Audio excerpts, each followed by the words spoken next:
Rebounds TV with Calvin and Barry.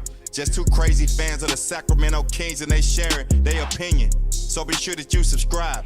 It's for the fans, by the fans. Whether you chilling on the couch or wilding in the stands. For laid back conversations about the Kings, subscribe here. Staying down until we come up thinking this gonna be our year. We're here drinking beer, talking about the Kings. Be sure you subscribe so you can hear that bell ring. Yeah. What's up, Kings fans? Welcome back to Royal Rebounds, the Sacramento Kings YouTube channel for fans, by fans. If you are a Kings fan, make sure you smash up that like button down below. And while you're down there, you might as well hit that subscribe button. Calvin and I put out fresh Kings content all the time, and we'll be here for you throughout the entire season. We'll be doing post games, we'll be posting additional videos, might do some pregame stuff as well. So we will be here all season for you. So make sure you guys hit that like, hit that subscribe, and we're here. Calvin, it's Thursday. Happy Thursday, Cal. Happy Thursday, Cal. Welcome in. Happy Thursday. Happy birthday, Barry. I hope you're having a great day so far. Everybody make sure you give Barry a nice shout out in the chat or a super chat of some kind, something like that. You having a good day, man? Thank you. Thank you. It's been a good day. It's been a relaxing day. As I mentioned, we were in Wailea last weekend. You met up with us one day. Going up and down water slides and having fun, hanging out at the bars. So taking it easy, mellow today. It's really nice. Fishing tonight after sunset, after the show's over. So looking forward to that. But yeah, we're here and we're talking about the Kings. So what can be better than that? That's all I really need. So we got a busy show for you guys here tonight. We are going to dive into a bunch of things. There's not a ton of Kings updates, but we're going to go over the schedule. We're going to talk about this River Cats acquisition. We're going to kind of touch in on what's happening at the old Arco Arena. And then we're just going to answer some more questions. Talk about some of our favorite matchups we have here on the schedule. And maybe even leave some hints about when Calvin and I will be in town next. We can catch a Kings game with us. So welcome in everybody, and Calvin, let's get started here. All right, shout out to everybody also in the chat. Fred, hope you're having a wonderful evening with your kids. Thank you for all your support. We greatly appreciate it.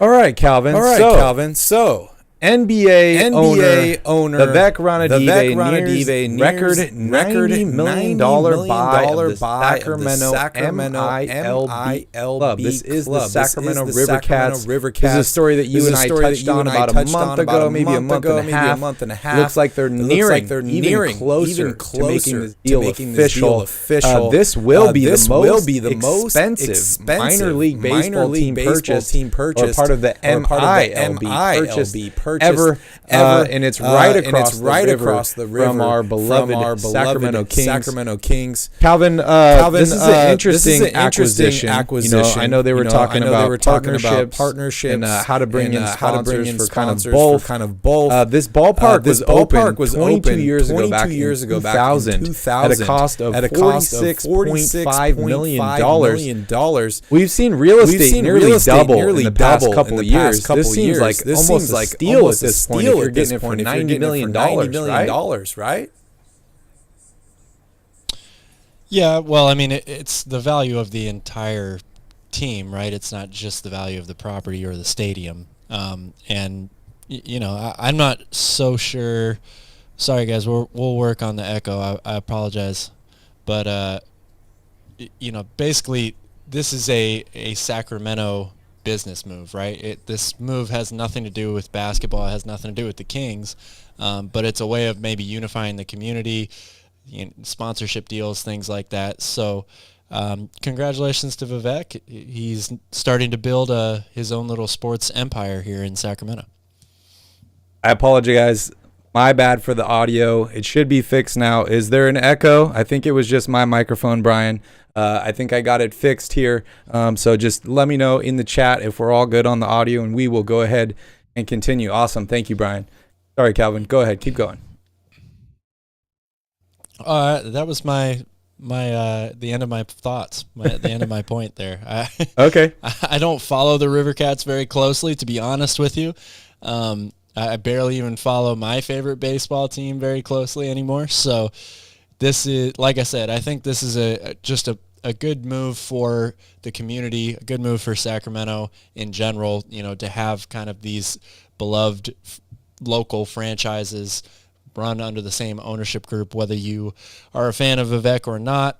Like I said, I think it's a way to kind of start to unify the community, get everybody on the same page, sponsorship deals, things like that. I don't think this means anything when it comes to the success of the Sacramento Kings. This is all about Vivek and him doing his thing in Sacramento, right? Yes, things obviously are going much better for Vivek than they are or have been for the Sacramento Kings, as he's willing to dish out another $90 million to expand his portfolio here. But I absolutely love it. I think it's great for Sacramento. I think it's cool having kind of, like you said, a unified ownership group to bring these teams, the fan bases, the city together. I don't know if many of you guys remember, long time ago when they were building Arco in 1988, they built like a AAA baseball, or they were in the process of building a AAA baseball stadium just across, which never was finished. They had kind of the dream of having a baseball and basketball right next to each other with a tunnel underneath that could go back and forth. Not that we have a tunnel now, but this is kind of revisioning that, but in downtown Sacramento, which is very, very cool. Very, very happy to see that. And on the subject of Arco Arena, if you are a Kings fan, hold your eyes, cover your eyes, sit down, take a break. This footage might be somewhat disturbing to watch, but I think it's pretty cool. This is an arena that I have many, many memories at. As I mentioned before, my mom actually designed the parking lot of this arena, and we still got lost. Shout out to you, Mom. But here's some really cool drone footage of the demolition of former Sleep Train Arena. So check it out here. It's pretty cool. And I'm going to turn off. But yeah, this is a project that's, as most Kings fans know, they had an opportunity to go there and check out the arena. And yes, the sixth man was officially moved. But they're basically undergoing a long renovation process here where they're tearing down the entire building. And they are building a huge new hospital and housing complex. It's supposed to take 8 to possibly 10 years. And it's already been 6 years kind of in this demo process up to this point. So excited to see what's built here. It's going to take a while. But yeah, it's kind of sad seeing some of this footage, huh, Cal? Yeah, it's sad and it's happy, right? I mean, because when you see this, it brings back good memories of Sacramento Kings basketball. A lot of fun and definitely, raucous crowds for sure. So it's bittersweet. Yeah, if it had Arco on the side of the building, I'm not going to lie, it would probably hurt a little bit more. I was never too attached to the Sleep Train Arena. It seemed a little boring to name an arena after sleeping. I did, however, like the little train horn that they would toot when free throws were made and stuff like that. But yeah, it's sad and it's happy. I love the new arena. I love the new location. So yeah, I guess it's more of an excitement for what's actually going to be made of the Arco area. A lot of fond memories, but that's how growing up goes, right? Is you see these iconic moments and these iconic events and places growing up, and then they transform as you get older. Just on the topic here of Hawaii, I've been here for over 10 years now, and just seeing the amount of changes that have happened here in the past 10 years is absolutely crazy. But yeah, definitely lots of childhood cherished moments at that arena. So RIP to Arco. Callum says, everyone's sleeping on the Kings right now. We got this playoff spot on lock. Callum's excited. I'm excited too. So Calvin, let's just go ahead and dive in here, and let's talk about, actually, before we dive into the schedule, I think we should handle some business real quick here, Calvin. I saw you drinking a beer. What kind of beer is that? It's just a classic Bud Heavy. Okay. It's got Freedom on the can. So I'm drinking Freedom. Apparently on our last live stream, you and I were talking about some of our high school days, some college days, and there was some viewers that were unhappy with one of your responses. apparently they didn't like the fact that you were not a big partier in high school. So Matthew says, I only listened to this channel because I thought Calvin partied in high school. How am I supposed to listen now? Obviously, Matthew is a cherished viewer and a friend of the channel, giving you a little flack there. Joseph, Calvin let us Davisites down last night. And Matthew, another response. I bet you Calvin thinks a keg stand is a 2-foot-tall wooden stool. All good jokes here, but Calvin, I think we can give you the chance to address these accusations, I guess. Well, first of all, let me say, Mom, please cover your ears. I do know what a keg stand is. I have done several in my life. I did not party very much when I was in high school. I was completely consumed with basketball. That's all I really cared about, aside from, doing normal kid things, hanging out with your friends outside and whatnot. But, well, yeah, sure, as any teenage boy is. But, yeah, look, if you guys, Barry and I will talk about this later, but we plan on being in Sacramento for the season opener, the home opener, October 19th. It's 2 days before my birthday. If anybody has any questions about my commitment to having a good time, come hang out with us. Hang out after the game. Oh, man. Party with me on my birthday. Matthew, I wish you were here in the chat right now. I'm talking to you specifically. He's a rewatcher. But yeah, it's an open invitation. Open invitations. Oh man, I just thought we'd get that out of the way. I know that's the reason you guys wants to come have a good time and time again. I know that's the reason you guys come to this channel to watch awesome stuff like that. But yeah, we will be in town, so make sure you guys come join us. And on that topic, Calvin, let's dive here into the schedule. We touched on it briefly yesterday on Basketball at the Bar, but we can kind of dive in a little bit deeper here.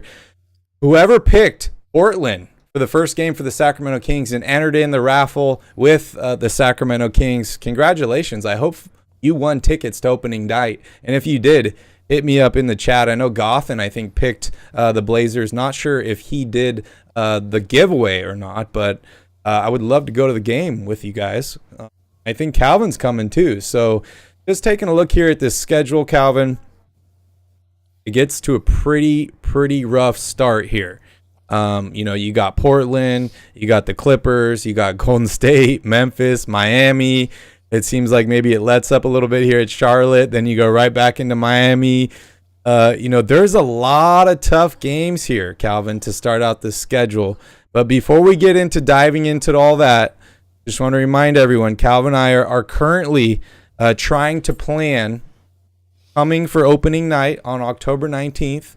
We're considering staying until the 24th, so we will be there through Calvin's birthday. We'll be there for the Clippers. We'll be in Golden State to watch them play the Kings. I have no idea how much prices will be on those tickets at that time. It shows right here, $109 is the lowest or cheapest ticket. Calvin, you remember during the finals, we were looking up ticket prices at the new arena. It was absolutely astounding, the prices on that. But if you want to join us for these first three games, $800+, hit us up. We'd love to hang out with you guys. Maybe we'll get some group seats. We can all sit together, have a good time, because that's what we are all about here at Royal Rebounds. So, Calvin, I'll let you take the floor here. You want to kind of just go over the whole schedule real quick at first, or is there anything you want to talk about specifically? Well, the thing that jumped off, the page literally to me is that first month and a half, or the first 15 games. That was the first thing I said to you when the schedule came out was, did you see the opening portion of this schedule? It is brutal. For a team that, look, there are no easy games in the NBA. It's any team can win on any given night. And early in the season, you don't know what some of these teams are going to look like. Or how good anybody's truly going to be. But we can all pretty much agree that the Clippers, the Warriors, Memphis, Miami, if Brooklyn has their full squad together, which they play the Kings here in that first month and a half of the year, I think the 15th we can all agree that those teams November are going to be pretty good, if not very, very good. So for a team that everyone is really excited about, and a lot of people who follow the Kings think that they could be a dark horse team in the Western Conference this year, they have the deck stacked against them right away. I mean, if you get out to a bad start here, we said a couple days ago, 2-8, 2-9 through those first 10, 11 games, that would be a horrible start, but it's also not unreasonable to think that either, just looking at the schedule right now. So it's really, really going to be a rough start for Sacramento, and if they're able to salvage, a 500 or better record in those first 15 games, I think everyone's going to be feeling very, very good about where the Kings are at. Yeah, and I wish it was as easy as we say it is, right? To just go 500 through those first 15 games, because it is going to be absolutely brutal. I want to just touch on this first game here for a second against the Portland Trailblazers. We talked about it on Tuesday. Portland is kind of all over the place. They're a mystery, right? We know what we're getting out of Dame Lillard. Outside of that, what does the addition of Grant mean? How healthy is the center position going to be for them? Is Anthony Simons going to be able to do the same thing? What's Shaedon Sharpe going to look like? All those questions. But just want to throw this out here. NBC Sports currently has the Kings projected to win 32.5 games this season, and they have the Blazers projected to win 40 games. So they think the Blazers are going to be 8 games better than the Kings. Maybe this is one of those games where they are projecting Portland to win. But I just have to throw it out here that last year, Portland was supposed to win 47 games. They only won 27. Yes, they dealt with a ton of injuries, trades at the deadline, all that stuff. But just put it into perspective here that just because ESPN or NBC Sports or Fadeaways or any of these people say this is how many wins this team is projected to win, take it at a grain of salt, because there are so many other factors. And, some of these teams could still be making a big move before the season even starts. So I think this first game is going to be very, very important for Sacramento. I think they need to start out on the right foot. They are at home. I don't think they opened at home last year until game 2 or 3. So really having this first game here at home is going to be huge. I expect the crowd to be big. We'll have De'Aaron Fox healthy. Sabonis will be there. Went through a full training camp with the Kings. I think the Kings have to make a mark. They have to dominate in this first game and kind of set some kind of pace to keep up with. Like the Clippers are game 2, right? And they can be a wonderful team if everybody's available. We still haven't heard much more on Kawhi Leonard. I'm assuming he will be ready at the start of the season, but we don't know officially. But if the Kings can get, 1 or 2 of these early games, that'll make, game 3 against Golden State, game 4 against Memphis a little bit easier. So yes, I agree with you, Calvin. It's very important for the Kings to get off to a hot start. And yeah, I mean, going 500 through the first 15 games would be great. I don't know how realistic that is at this point, but it's a very tough Western Conference. You got to win games if you want to be in the playoffs. Like straight up, you have to win games. So looking through this schedule, I look at Portland. I think that's a very important game. We'll see what happens with the Clippers. A lot of these are tough games. It opens up a little bit about around Charlotte, around Halloween. That should be a fun game. Then you have a chance at Orlando. We're not sure exactly what's happening with Cleveland. They were really impressive last year. Will the Lakers make a trade here? You mentioned Brooklyn. What happens with them? Then you got San Antonio, who's projected to be one of the worst teams in the league, followed by Detroit. Maybe you can gain a little bit of momentum in there. But there is a ton of really, really tough games here. A couple that stand out to me, Calvin, is this November 30th game versus the Pacers. We're going to get to see Tyrese Halliburton return to Sacramento. We will see kind of where these two teams are trending, right? Because at the start of last year, Indiana was a better team than Sacramento. And I think towards the end of the year, Sacramento became a better team than Indiana. We will see where these two teams are at come the end of November. I got your Bulls in here in Sacramento on December 4th. That's an exciting game as well. And then the last game I really want to point out here is this one. January 11th versus the Houston Rockets. It's on ESPN. It's the Kings' only nationally televised game this season, and it's actually the Kings' first game on ESPN or TNT since 2019, which is a long time, Calvin. So I don't know how good this game is going to be. It's funny. Look at the tickets as low as $13. It's the cheapest one on this list here because you're playing against one of the worst teams in the league. But both of these teams have a lot of young, bright players, and it could be exciting. So we don't really know. I'm going to address one comment real quick by Callum. Max Holloway is the most famous Hawaiian. I mean, maybe a lot of people would say it's Aquaman. But yeah, what is up, Jeff? What is up, Key Kings? Thank you guys all for joining us. And Calvin, what are your thoughts on that whole schedule there?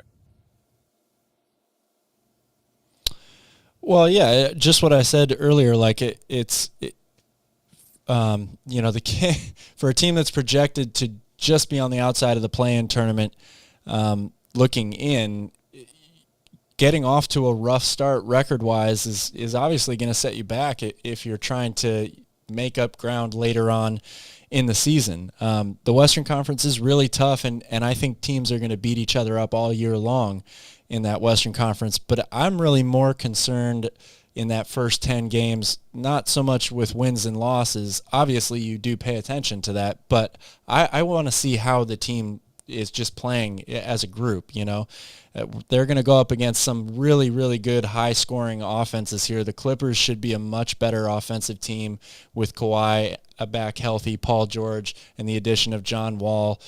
Memphis was one of the highest-scoring teams in the league last year. Golden State can obviously put a ton of points on the board. So that's been the thing that we've talked about with the Kings over and over again for the past, it feels like forever, is the fact that they've been a decent offensive team, but they just cannot put it together on the defensive end. I want to see improvement on that side of the basketball. Competitive games against these highly rated or expected to be really good teams early on in the year will give me a lot of hope, even if they're still coming up short and losing a bunch of those games. If they're able to keep it close, if they have a chance to win in the fourth quarter, that's going to be what I'm looking for there to get out of the blocks, the gates on a good note, a good start to the season. And then, yeah, there's some interesting games in there. I know you're really looking forward to that Indiana game. I'm hoping that game is an afterthought, actually, besides Tyrese Halliburton. Like, the Kings should blow them away. Yeah. In Sacramento at that point in the year. They've had a full month, basically, to get themselves going. And then hopefully that ESPN game is a feature game for two guys who are in the Rookie of the Year race, Keegan Murray and Jabari Smith for Houston. That'll be the focal point, I think, of that game.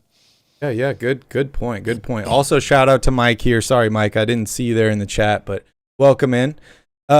Interesting here, Calvin. I think last year, we went to, they played the Timberwolves back-to-back. I think maybe there was one other time in the season, maybe it was against the Clippers, where they played the same team back-to-back. Look at all these. Denver, back-to-back, both at home in Sacramento. And you got Houston and Houston. And you got Minnesota and Minnesota again here.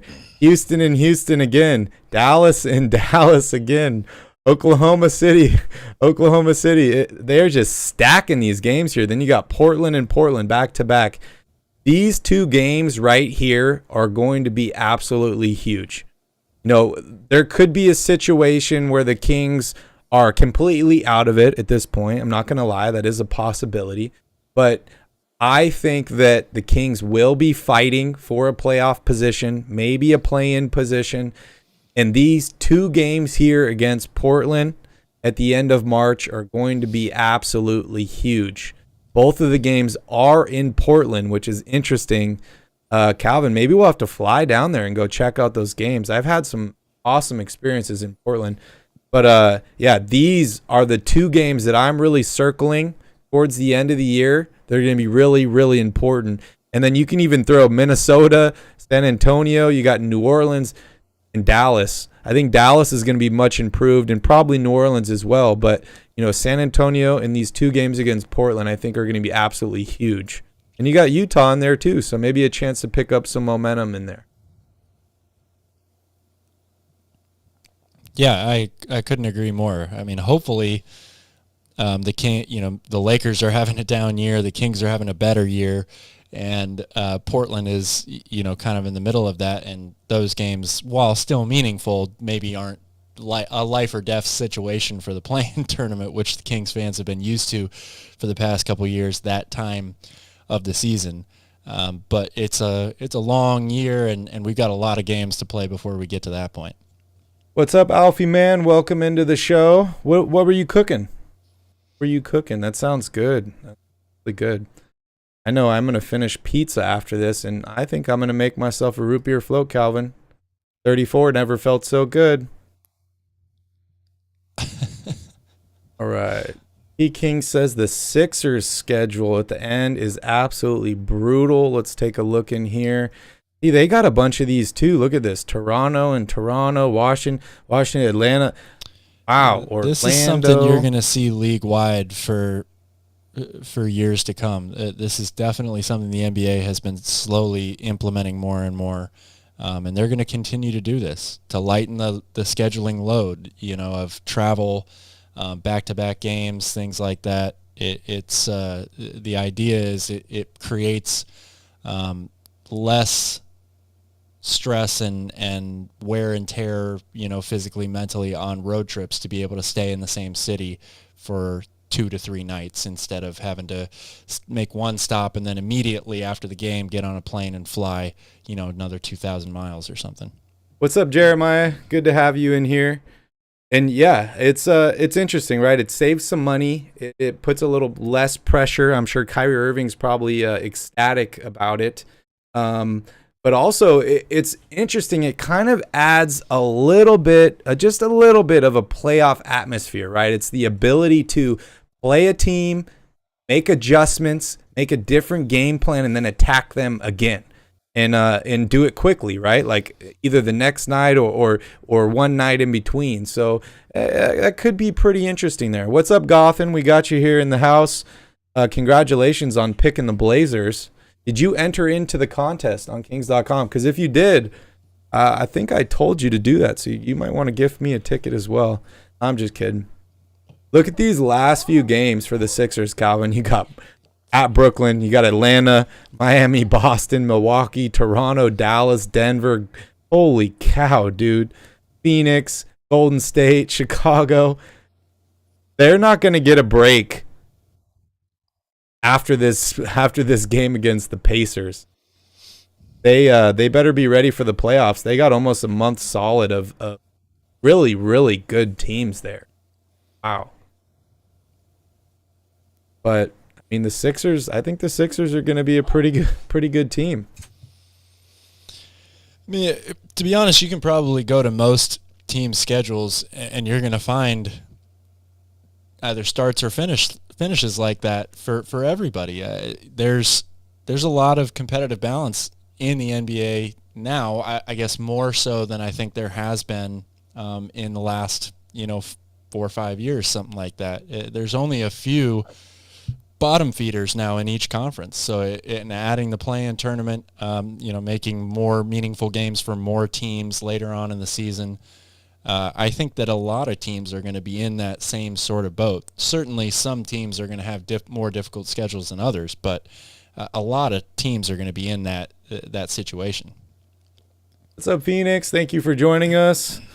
Calvin, interesting article posted by Yahoo Sports just a couple hours ago. De'Aaron Fox's wife sends message to the haters. Couple cuts honeymoon short. He posts on Twitter, "We're cutting our honeymoon short to go back home to work out. Also, LOL, can't say he doesn't care." What are your thoughts on this, Calvin? I don't have many thoughts on this, to be honest. I mean, this is what he should be doing anyway. He probably, in a world without social media, this would have happened and nobody would have said anything or known anything about it. And then, if he starts off the season not playing well, people would have just said, oh, well, he didn't work hard enough in the off season and all this stuff. It's just noise. It's background noise, really. Like, he's going to do what he needs to do, or what he believes he needs to do in order to take the next steps and become a better player and make an all-star team and lead this team into the playoffs. And if he doesn't do it, he'll receive criticism. If he does do it, he'll receive praise. So, it's good to see those things, but for me, it makes no difference because he should be doing this anyway. So I'm happy that he had the honeymoon and all that stuff, and I feel bad that we live in a world where you feel like this is something that you have to announce on social media, but that's the world that we live in. So, yeah, I mean, your work should do the talking for you, right? So maybe she says something here, but I want to see De'Aaron Fox talk on the. I want to see his commitment and his work start paying dividends in forms of wins, and I think that is a reasonable expectation of your star player at this point, right? If he's going to make that next jump up, it's got to result in some W's. It does, especially with the talent that's been brought in by Monty. We were just talking about it last week on how this is probably the most talented squad in the past 10 years. So if you're going to be the best player on that team, you better start getting some W's straight up. All right, I guess it's time here to open it up to some questions. So if you guys got questions, we got answers, go ahead and drop your Cowbell questions in the chat. Calvin and I would be happy to go ahead and answer them, or at least try our best. First off, we have Callum in here. Are we sticking with the same jerseys from last season? The purple sack one is so mid.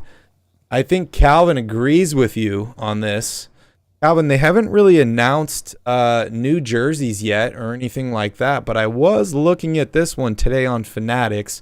I know it's not one that they're going to be wearing on the court. It's just a cool throwback Mitchell and Ness, Mitch Richmond jersey. What do you think about this thing? There's a lot going on with this thing. I like it. I definitely like it better than the purple sack jerseys.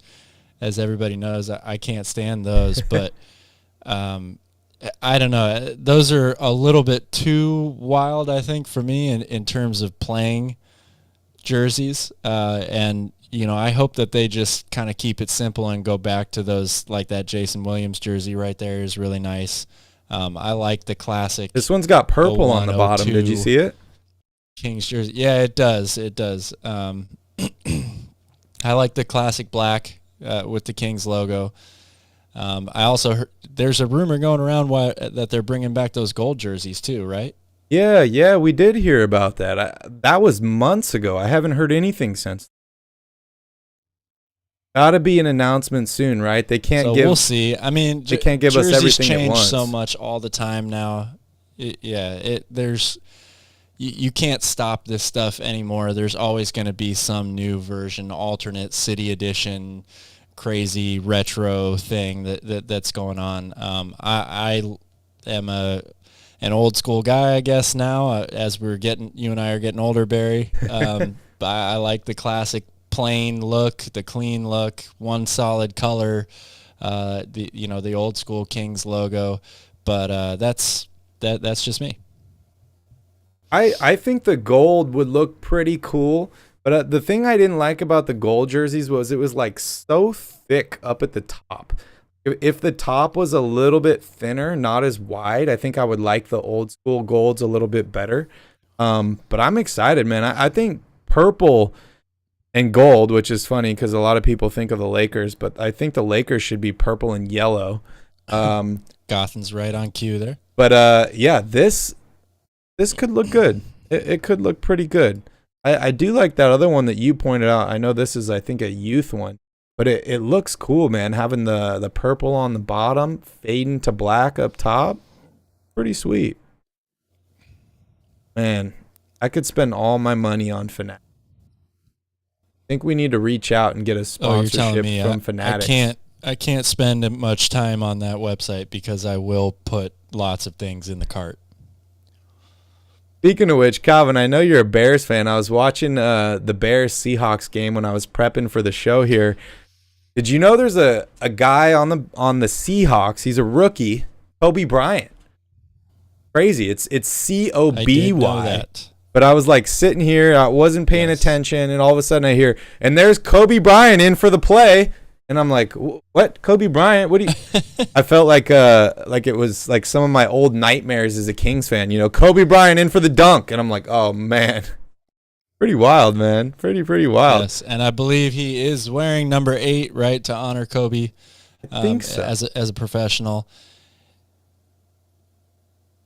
Not enough long hair on this stream anymore. Callum Why says, not the Niners? Because I wasn't born in California, man. I'm really sorry to disappoint all of you guys. But when I was a kid and starting to make my sports allegiances, I had other teams that I was interested in.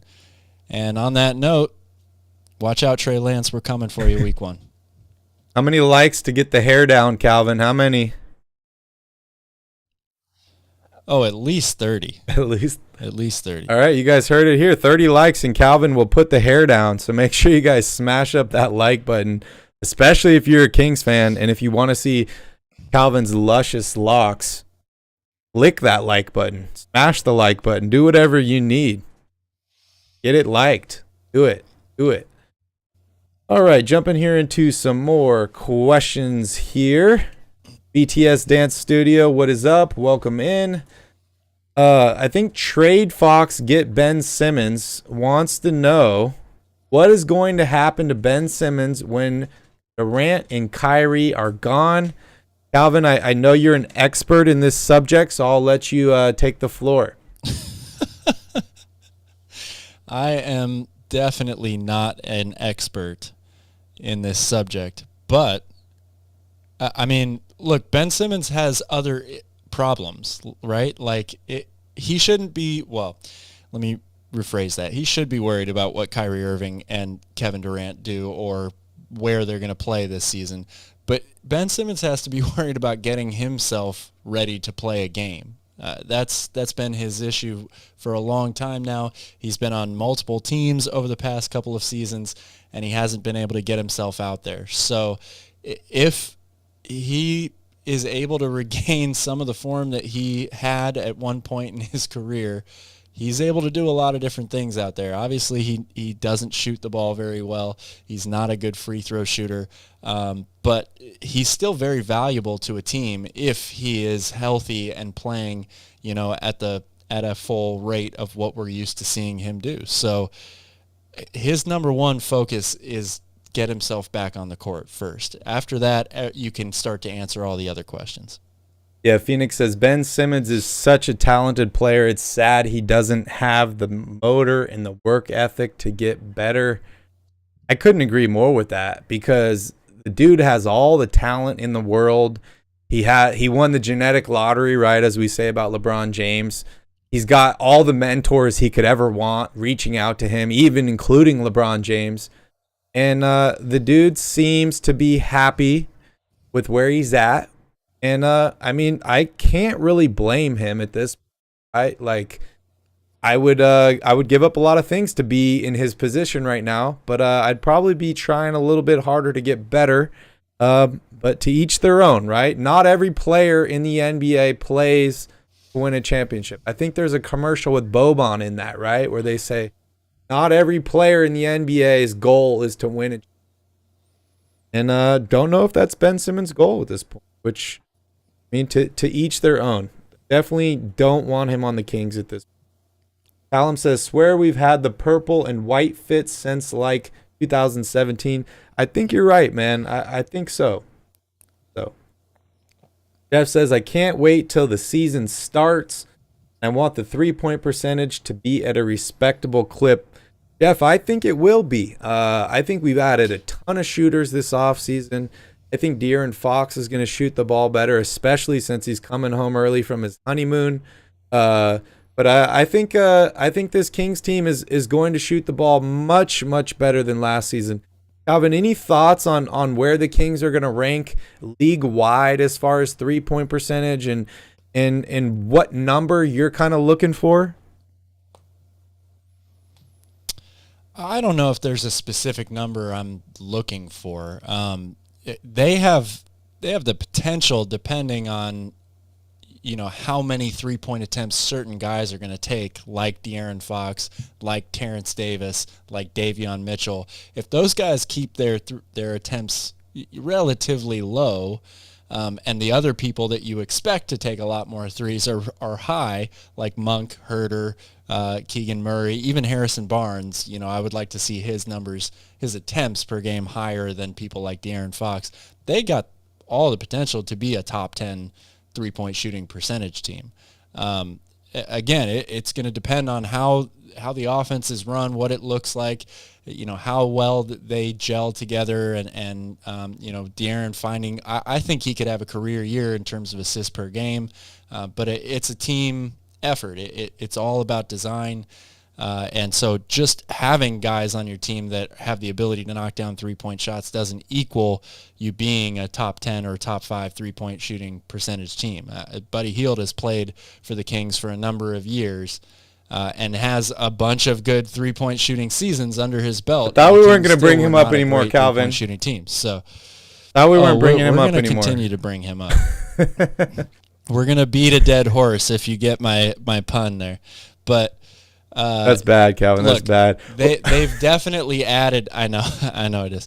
They've added a ton of really, really good shooters that are going to play a bunch of minutes for this team. So the expectation is that they will be a much better 3-point shooting team. Yeah, shout out to Skip here. What is up, Skip in the house? Hey, Skip, I want to have you on the show next week. Shoot me a text, man. Would love to catch up with you for sure. All right, let me catch up here real quick in the chat. There's not enough hair here on the streams. Gothan says there is enough hair, you just can't see it. I'm not sure exactly what he's implying there. I do not have a lot of body hair, Gothan. If that's what you're referring? I think Gothan is back asleep, so we'll let him rest. But Gothan's hilarious, man. Always fun. Phoenix says Ben Simmons is a jump shot away from being a first ballot Hall of Famer. Wow, that's a bold prediction. Yeah, maybe. I mean, I think he's a back injury, a jump shot, and a brain away from first ballot Hall of Famer. What do you think, Cal?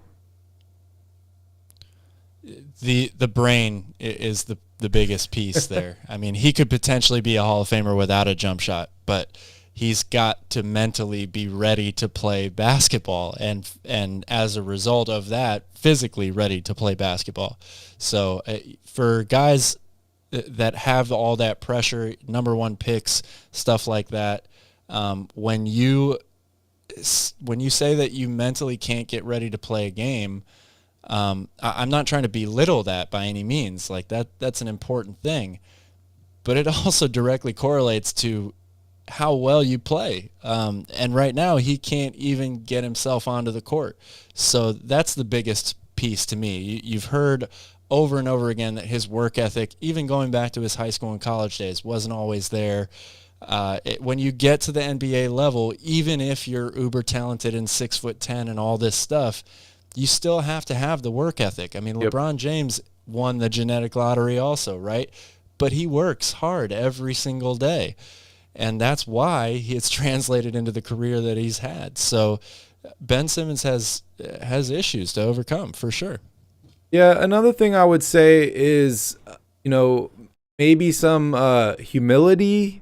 Like, when you're a player, right, everyone wants to be the greatest and the best, but I think there's a lot of really, really good players, even Hall of Famers, that, they had a realization moment in their career where they're like, I'm not the best player. I can be the best player that I can be in my role, and if I play my role to the fullest, the team will be very, very successful. And I think that Ben Simmons is kind of at that point where he's like, needs to realize, okay, I'm not going to be the best player on my team. And that's okay. I can be the second or the third best player, and I just play my game, and I do the best that I can at that, and my team will improve, and the rest will kind of come together. And I still think that he kind of needs to figure out what that is. Maybe if he plays on the Nets with Kyrie and KD, that will be kind of an eye-opening moment for him where it's like, hey, I'm the third best player on this team, right? And, you know, maybe when he was in Philadelphia, he's like, okay, Joel Embiid is a better player than me. But it's hard with a center, right? Especially a center that doesn't take the ball up the court, right? That's all on Ben Simmons. So it feels like it all falls on Ben Simmons, and he's got to be the one that gets people involved, that gets the ball to Embiid, stuff like that. So maybe being on a team where the ball is out of his hands, it's in Kyrie or KD's hands, and they're clearly more accomplished, more talented players around him, that he'll finally be like, okay, I'm Ben Simmons. I'm good at defense. I'm good at rebounding. I'm an athletic freak, and I need to do whatever I can to utilize those and play those to the best of my abilities. I think Steve Nash can help him with that. But as you mentioned, like, it's all up here, right? The dude has to buy in. He has to have a commitment because, as the old saying goes, you can lead a horse to water, but you can't make him drink. So, you know, you can lead Ben Simmons to wherever you want, but Ben Simmons has to decide himself what he is going to be. And I still think he's struggling with that. And that could be part of the mental issues. You know I mentioned he needs a brain. I was joking, you know, obviously not saying that in a derogatory manner or anything. Mental health issues are serious, but you got to put in the work, man, whether it's physical, whether it's working on your mental health. Like, everybody in life has issues. Everybody has flaws and problems. When you are able to identify your issues first and you have the willingness to attack them head on, that's when you get better. And that's kind of the stage I feel like he's stuck in right now. Sorry, that was a long-winded answer there. Grade Fox. That's okay. I agree with a lot of what you had to say there. Says, we need more defense. How we get going, the good defense-wise with some players. Well, this is not good grammar. We need more defense. How are we going? How are we going to get better at defense-wise with some players we have on the Kings roster are poor at it? So I think the basic thing is, how can we hide some of these bad defensive players on defense, Calvin? Do you have any strategies for that? Well, look, a lot of the players that they brought in who are new to the team are actually decent defenders. Keegan Murray was a very versatile, very good defender in college, can guard many, many positions, maybe not 1 through 5 at the NBA level, but they're hoping for 1 through 4. Kevin Huerter is an underrated defensive player as well. A very, very key specialist in the 3-and-D category, and he's also got size at the 2 guard as well. De'Aaron Fox is the one that really needs to make the big jump, in my opinion. He's the franchise player. He's the head of the snake for this team, unless you consider that to be Sabonis. But De'Aaron's going to have the ball in his hands. He's the longest tenured King. He's the guy. Like, he has to take the big step up defensively for me. But then you've also got complementary pieces like Davion and all those other guys. So this team definitely should be better defensively, especially when you consider they've brought in Mike Brown to help kind of orchestrate the whole thing together. But would it help to have even better defensive players on the team? Yeah, absolutely. They've got to make a really, really big jump here. Couldn't agree more. Statistically speaking, there is actually a lot of reason to believe that Kevin Huerter is a good 3-and-D player. One-on-one defense is not always the measuring stick. So, and I'm not calling Kevin Huerter an all-defensive player. I want to make that clear. I'm saying that the Kings have been the worst team defensively in the league for a while now, and even somebody like Kevin Huerter is a step up. I think we got a special request here. This is a clip from Mark J. Spears on ESPN today. Dave, what will be the biggest surprise? Well, Jimmy Butler's hair, right? Oh, that doesn't count. No, I mean, I was stunned when I saw that video. No, I think the Pelicans. Yeah, I think the Pelicans like will be competing to host a first-round playoff series this upcoming year. We saw them with Willie Green guys just completely go on this tear and almost beat the Suns in the first round last year. You add in Zion if he's healthy. Obviously, Brandon Ingram. We love the rest of that roster as well. A lot of young talent getting better day by day. I like the Pelicans. Uh-oh. You slamming your fist on the table. Sacramento Kings. Here he goes. Oh, here we go. Here he goes. Mark Jones at? Mark Jones is clapping in his house. Let's go. Mark Jones is clapping. They got a national televised. We got Mark Jones. We got Mark Spears. We got Mike Jones. ESPN. Got them all, Calvin. Golden One Center. Y'all don't even know the name of the arena. I'm telling you, it's Golden One Center. But I may be there, so I'll have to learn it. So. The Sacramento Kings are going to break the curse. Keegan Murray's going to be Rookie of the Year. He's good. Aaron Preach. Fox will be in shape this time. Yeah. Sabonis will be like, let's go, Sacramento. Oh, man. I think far too many people are sleeping on the Milwaukee Bucks. Oh, man. That's we got a big fanboy there, Calvin. On the Milwaukee Bucks. Wow. Got a fanboy.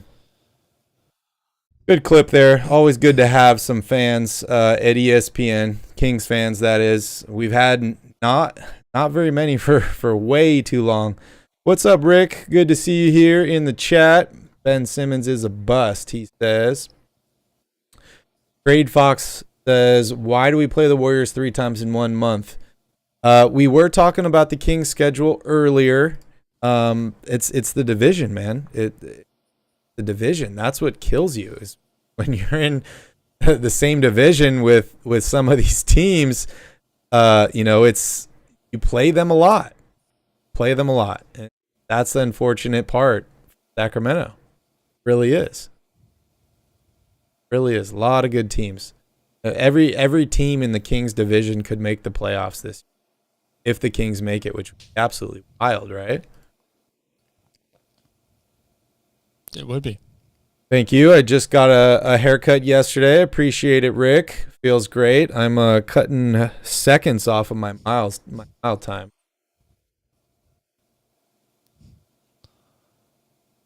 What did I miss? I see us words. That's get Bayless. Got any more good questions? Go ahead and drop them here in the chat before we wrap this up. Only 8 more likes till Calvin lets the locks out. So mash up that like button. Calvin, we'll make this a regular thing, dude. Maybe 30 likes, you let it out. 40 likes, you start brushing it. 50 likes, we'll figure it out. You're the model now. You're the King's Jesus. I've given you my powers. Why, thank you. Any Aussie Kings fans in here? Callum's looking for some Aussie Kings fans to hang out with. I feel you, Callum. Being in Hawaii, I watched a lot of Kings games by myself with not a single Kings fan. So one of the beauties about having this channel here is I get to hang out and chat Kings with all of you guys. Not just Calvin, but with all of you guys here in the chat. So it's really cool, and I appreciate you all. E King says Giannis hit the jackpot for genetic lottery. He took 100% advantage of it as well. Yeah, couldn't agree more. What's the old quote, Calvin? Hard work, or what is it? Beats talent? Hard work beats talent. Talent doesn't work hard. When talent doesn't work hard. You got it. But if you got talent and you work hard, ain't nobody beating you. Except the Boston Celtics, I guess. Trade Fox says, I would trade Harrison Barnes straight up for Ben Simmons. Calvin, we touched on that briefly before. You want to just answer that real quick here? Well, it doesn't work, first of all. Harrison Barnes doesn't make enough money. But I don't know. I mean, I don't see any real reason for Brooklyn to do that deal. If they did do it, I would consider it, I guess, a little bit if I was the Kings. But I'm telling you, until Ben Simmons sets foot on an NBA floor again and I actually get to see him play, I'm not trading for him, period, no matter who I am. Look what happened to Brooklyn last year when they traded for him. Good point.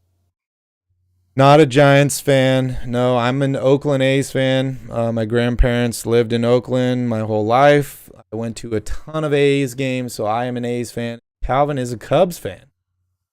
So unfortunately, no Giants fans here. However, I was a big Barry Bonds fan. I've been to a ton of Giants games, so I'm not a Giants hater. I'll root for the Giants if they're going deep into the postseason. I have a ton of friends who are diehard Giants fans, and so yeah, I'll root for them. I see some hate on the Suns here. No offense, but you feel sorry for the Suns? No, why would I feel sorry for the Suns? They just went to the finals 2 years ago, and I know they fell apart last season, but I don't feel sorry for any team, especially a team that's better than the Kings. Finally catching up to some of these comments you saw earlier, Calvin. Kevin Huerter is cooked defensively. Yeah, and Phoenix, you definitely know your stuff. But, I don't think that Kevin Huerter is going to be like a hole in a bucket for the Kings defense. I think there are ways to rather have him out there than Buddy Hield, that's for sure. Yeah, that is true. He says, I disagree with Ben not having the ball in his hands in Brooklyn. If anything, he should have the ball more since he can drive and kick to some of the best catch and shoot players in the league. I mean, I think he will have the ball in his hands at times, but I mean, you can't tell me that he's going to be the primary ball handler over Kyrie Irving. I just don't see that happening. Kyrie Irving won't even let his coach be a coach. How's he going to feel giving Ben Simmons the basketball? I don't know. What do you think, Calvin?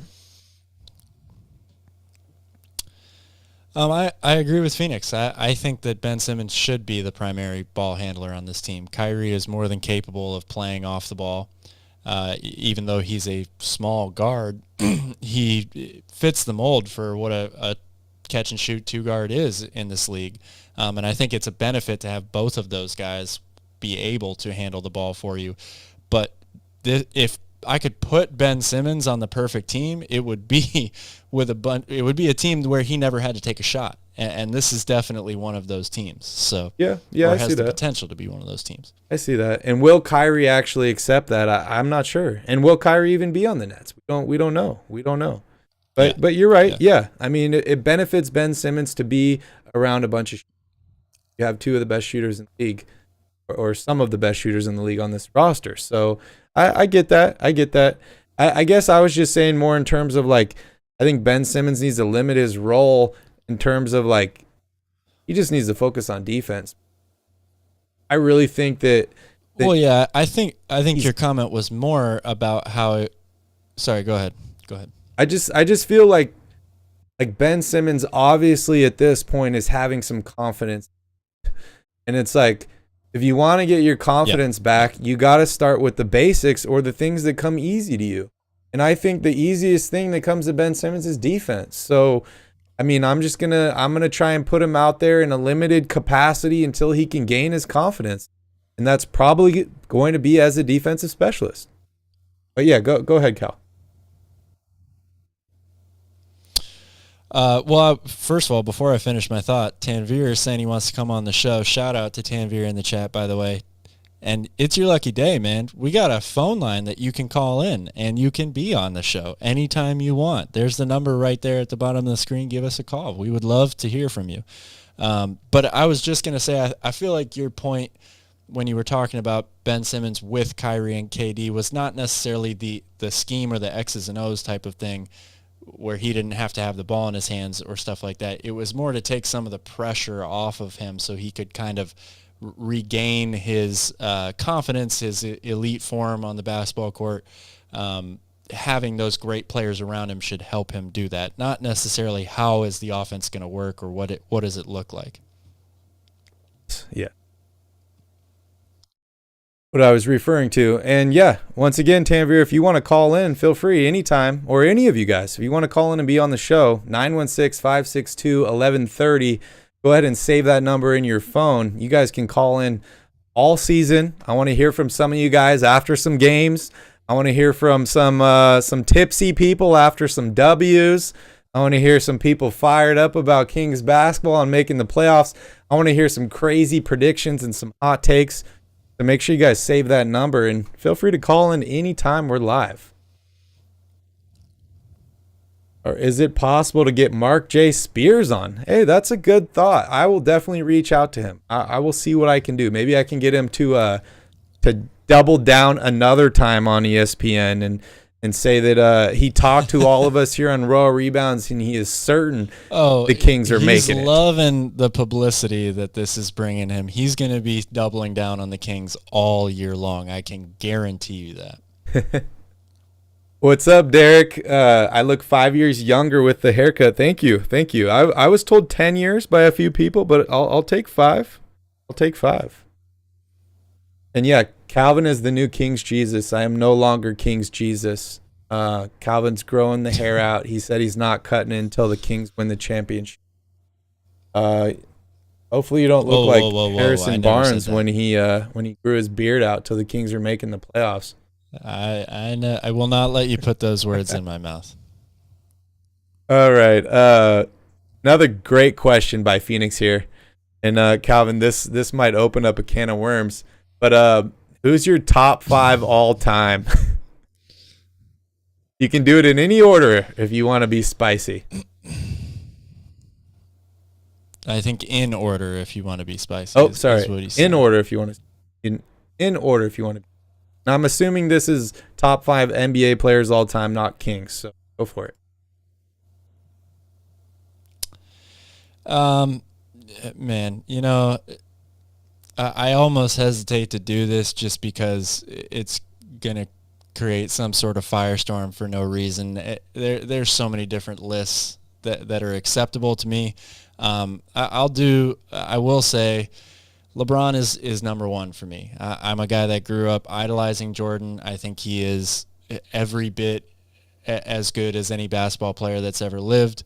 And obviously people like to throw the winning factor in there. He never lost in the NBA Finals, never lost an NBA Finals MVP when he had the opportunity for one. So either one of those is number 1 is okay for me, but I put LeBron above him because LeBron is he's able to do more things than Jordan did. He's a better passer. He's just as good of a defender in the team game, maybe not quite as good of an on-ball defender, but very, very close. So I put Bron ahead of Jordan for that reason. Number 3, I'll have to go Kobe, probably. And then after that, it just gets really tough. Like, you can make a good case for Kareem. You can make a good case for Magic. You can make a good case for Duncan.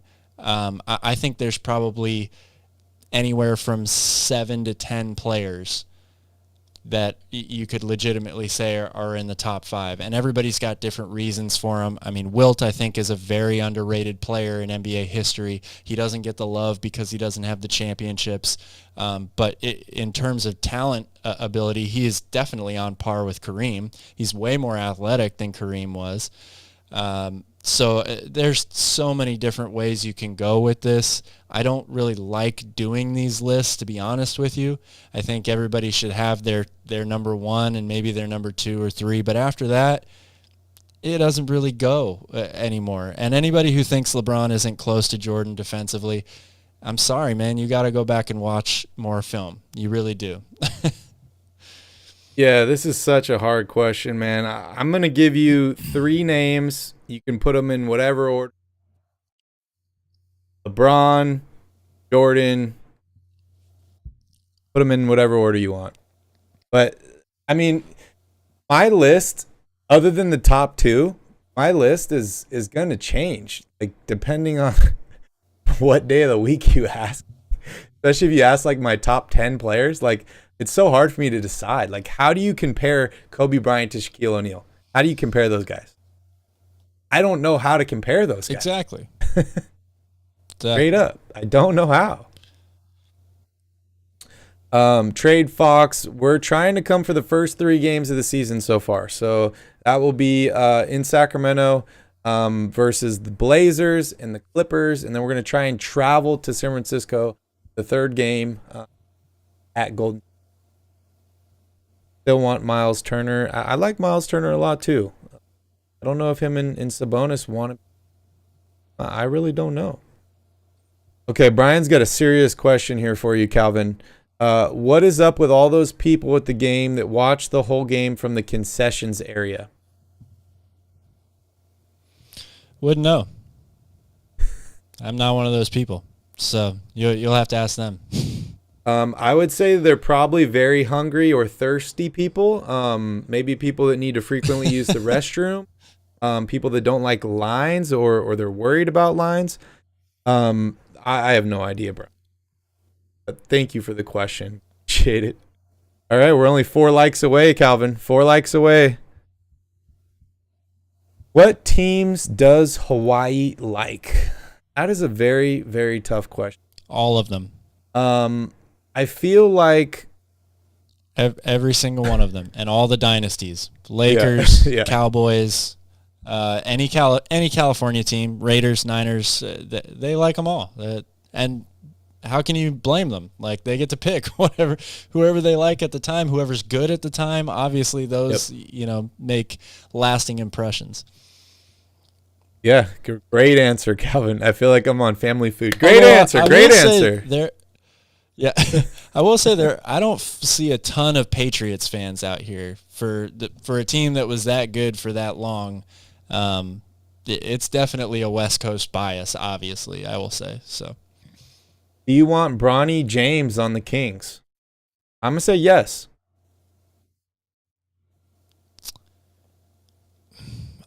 Ask me that question in a year after I've seen him play in college. Oh, man. And Veer, what is up, man? Yeah, you can come on the show anytime. You can call that number, or if you want, hit me up on IG and we'll schedule a day. You can come hang out. I know Calvin is going to be gone next week. Are you only missing Wednesday's show? Well, I fly out on a Wednesday and I fly back on a Wednesday. Okay. So yeah, if you want to fill in for Calvin, 2 shows. Maybe we can make that work. I'm gonna try and bring in Skip and maybe talk to a couple other people. Maybe me and Mr. Spears will host an episode. Who knows? Well, shit. If that's the case, I might not have a spot when I come back. So. Ben Simmons. Oh, we're getting into the deep ones here. Ben Simmons, godfather, is the head coach of Sac State men's basketball. Wow. Tied together. I hope not. Alfie Man says, was it something Embiid said to Ben? That's an interesting question because we all thought it was Doc Rivers, right? But I saw an article just a couple weeks ago about how Doc Rivers says that he spoke to Ben Simmons and Ben's not mad at Doc. He said it was other issues with the franchise. I have no idea what that means. Any thoughts, Cal? This is not a one-stop shop answer. It's not one thing that was said to him. It's not one fan that flipped him off. It's not one play. It's not one practice. It's not one anything. It is a multitude, a pile of things from a lot of different areas that have led to this point. So I'm sure Embiid played a part in it at one level or another. But to say that you can specifically tie everything that's happened to Ben Simmons to one moment or what one person said to him is ridiculous. Andrew, I'm going to put the number up for you one more time, 916-562-1130. And unfortunately, it does not get text message. You can call it. And you can actually leave us a message, too, if you want. Not on the air. And Callum, great comment here. I just want to highlight this. Buddy Hield does get a lot of hate. I'm not going to lie. I've definitely said a lot of negative things about Buddy Hield, but I've also said some positive things, too. And I was actually excited when he came to Sacramento. But he says, Say what you will about Buddy Hield, but he is always available to play big minutes and never back down from taking big shots in closing time. Great comment. It's very, very true. Was a tremendous worker, and yeah, never shied down from taking shots, trying to handle the ball at the end of games, whether we like that or not. But yeah, I'm not knocking Buddy's confidence or his work ethic at all. The dude has both of those for sure.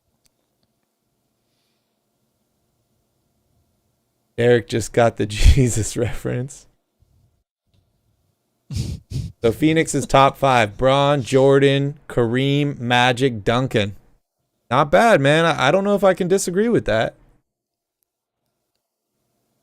Well, that's my point. There's probably 60 top 5 lists that you could say are reasonable, or there's good argument for them. Like, it's so hard to compare guys that played in the 70s versus guys that played in the 2010s, different positions. Like you said, Shaq and Kobe, all that stuff. And I know Phoenix said some things in the chat about that longevity and all this stuff, but that still doesn't really compare how they played the game. Like Shaq, it was one of the most dominant forces and most athletic, large people that have ever lived. That doesn't mean he was one of the most talented basketball players. Like, people just couldn't stop him. He's nowhere near as talented as any of these top guards that you would put in this list. When it comes to actual basketball skills, the guy can't dribble, he can't shoot. He can run up and down, he's huge, he blocks shots, and he dunks the ball. Like, he puts up ridiculous numbers, don't get me wrong, but it just depends on what you classify as the greatest basketball player of all time. Is it somebody that wins titles? Is it somebody that puts up numbers? Or are you actually breaking down how good they are at the game of basketball? That's what I look at more so than accolades, stats, things like that. Of course you take those into account. Like, I'm not going to sit here and say that a one-hit wonder who puts up ridiculous numbers is better than Jordan, but when I compare basketball players, I compare their actual basketball abilities first and foremost. And Shaq does not make my top 5 because his basketball abilities don't come close to most of these other guys. Yeah, and that right there just goes to show how hard the question really is, right? Is comparing all these guys, and yeah, I know you favor well-rounded players. I agree with you. That's one reason why Steph Curry is so hard for me to rank in top players of all time, because he's by far the best shooter the NBA has ever seen. He's by far the best three-point shooter the NBA has ever seen. But it's deficiencies in other areas of his game that, show how even greater he is as being a shooter, that he's able to hide those other things. But yeah, I think you really got to look at the whole package, and that's what makes it so tough. Phoenix says Miami LeBron in 2013 is the best player I've ever seen. Yeah, LeBron in Miami was absolutely incredible. So then that adds to the greatest skill set, making you the greatest player, though. Like, yep. I don't see how you can laugh at that comment. Who's laughing? Phoenix? Well, Phoenix just gave me a laugh out loud for we're talking greatest, not best skill set. But I agree with him. LeBron in 2013. To me, they go hand in hand. Like, Incredible, man. He bulked up and was playing inside. He went through that stretch of crazy field goal percentage. This is why we don't answer these questions, Him the greatest Calvin. Player that you've ever seen. This is why we don't get into these debates, Calvin. It's not just his athletic ability, right? It's not just his numbers. It's his skill set. It's what he can do on a basketball court. It's the combination of all of those things. Yep. Tanvir. Wow. Tanvir is very active in here. I love it. Thoughts on the Jordan Challenge in the NBA, in the new NBA 2K? I'm very excited. I remember back in 2010 when the Jordan Challenge first came out. Dude, I played like 4 or 5 seasons of Jordan's career. Made him a 99. I had an incredible time doing it. I am extremely excited. And I pre-ordered the game. If you haven't already, you should, because you get a free league pass, so you can play all the game. $150 pre-order for the Jordan edition. Go ahead and do it. And I'm going to be playing a bunch of 2K on our other channel, Basketball at the Bar. So check us out. I'm probably going to be playing some Jordan mode, some career mode. So if you love 2K, make sure you subscribe to Basketball at the Bar. LeBron isn't close to Jordan defensively. I mean, it is close, man. And I'll just throw this out there. LeBron James can guard all 5 positions. Michael Jordan, great defender. I can't say that Jordan can effectively defend all 5 positions. Calvin might disagree with me. Well, look, LeBron definitely has a better shot at defending bigger guys, right? I mean, I'm not going to discount Jordan or count him out on guarding anybody. I think if you gave him enough opportunity or enough chances to go after anyone, he would figure out a way to stop them. But look, we're pulling straws or splitting hairs here is the term that I'm looking for. These 2 guys are clearly the top of the mountain for me. Yep. But I just think that LeBron is by far and away the best off-ball defender I've ever seen. Jordan is probably the best on-ball defender that I've ever seen. But LeBron still has moments where, look, Derrick Rose, when he was winning MVPs, probably one of the hardest people in the world to stay in front of. Yeah. Like, nobody could stay in front of him. He's so quick. He's so athletic. Great ball handler. LeBron made him look like an average player in the playoffs, guarding him one-on-one. Yep. So that to me is proof. And even if you can get past LeBron can recover and get a chase down block on you from behind, which is absolutely ridiculous. Some of the chase down blocks that he has, go ahead and rewatch the footage, man. I've never seen anybody do some of those things. It's absolutely incredible too. And just the fact that he could basically cross half court in like 2 strides and get to the ball, it was very, very. Derek's giving me a hard time. He can't be King's Jesus if he says LeBron is number 1. Derek, I think Calvin and I agreed that LeBron was number 1 before he went to the Lakers. So we'll just leave that there. And hey, we're realistic Jesuses. Can we get a LeBron James? Sorry, Brian, I don't have the button anymore. I will set one up in the future, but I can give you this. How do you guys love my t-shirt? It's Tuesday somewhere, so you know what that means. It's Taco Tuesday. Dior, what is it today? Bryce, what is it? Savannah, what is it? It's Taco Tuesday. Why you so cold? We got new people here for Taco. What is it? Taco Tuesday. Anthony Davis is like, what did I get myself in here? You think you're like Ronnie? What is it? Taco Tuesday. Taco Tuesday. Oh, man, I love tacos. I love tacos. All right, guys, we got any more questions here? You guys are really hitting us up here in the chat. I love it. I appreciate you all. Thank you guys so much. You guys are awesome. You see any good questions in here, Calvin? Yeah, I mean, there's a ton of great stuff. These debates are fun. You know, even if it gets people a little riled up, I'm speaking for myself first and foremost, but I always appreciate it, and that's why we love basketball, right? Or sports in general, really. I mean, there's no matter how much you believe your answer is right, there's always going to be somebody out there who tells you that it isn't. So that's why we love sports. Oh, man, I love you guys all so much. You guys are so cool.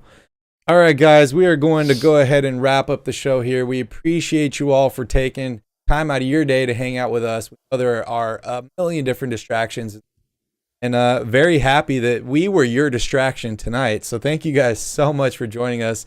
Please don't forget to hit that like button, smash up that subscribe button. We will be back next week, Tuesday and Thursday live, both nights, 9 p.m. Pacific Standard Time. We'll also be back on Wednesday, or I will be back on Wednesday on Basketball at the Bar. Also going to be posting some other hot takes all throughout the weekend on Basketball at the Bar. So make sure you guys pay attention to that. Make sure you check out Callum's last chat in the comment. His last comment in the chat got me excited there. I'm not gonna to point it out, but great comment, and I totally agree. So thank you guys so much for watching. You guys have a wonderful evening. Calvin, any last words? Thanks for watching. Anybody who wants to wish Barry a happy birthday, it's your last chance here. Barry, happy birthday. I'm glad to be your friend here in Hawaii with you, having a good time doing these shows all the time. It's a lot of fun, and I hope that you have a good day, man. Thank you, Calvin. I greatly appreciate it. I'm gonna finish some pizza here, make a root beer float, and then I think I'm gonna head fishing. So it should be fun. And thank you guys so much for watching. You guys have a wonderful evening. And as always, go Kings.